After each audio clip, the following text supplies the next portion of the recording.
Hello and welcome to Reviews and How-Tos. I'm Tyler. Today we're going to check out this 10-inch Misen non-stick pan. And Misen did send this to me to sample for you all today. We're going to unbox it. We're going to check it out. Alright. Comes well wrapped. That's nice. Alright. Man, this thing is heavy duty. It's pretty heavy. Got a nice non-stick coating on there. You can see that. Looks beautiful. Bottom of it looks really good. That should assist in distributing heat quite well, which is a common issue that you have if you buy some cheaper pans. They do not consistently spread the heat around, and you'll end up with hot spots. So we're going to try this out, cook up some fajitas.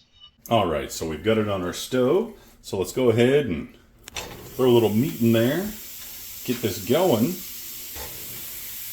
So far, so good.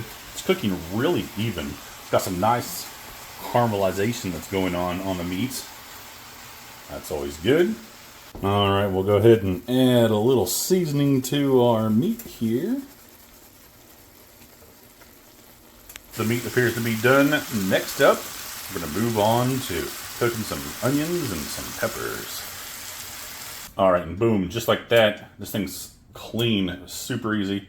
Gonna throw a little bit of avocado oil in there before we throw in our onions and peppers. Onions and peppers. All right, so our peppers and onions are almost done, and as you can see, there's some nice caramelization on these as well. This pan is definitely doing its job. Let's eat.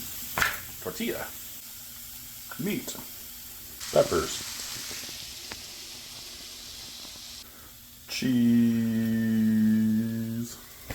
sour cream, salsa, and now it is time to eat. All right, so I think that performed fantastically. I'm excited to try this. As you can see, it heated everything very evenly, cooked it really well, cooked it really fast. I think that took me about 15 minutes to cook all that up. So, great product. I'm going to enjoy it.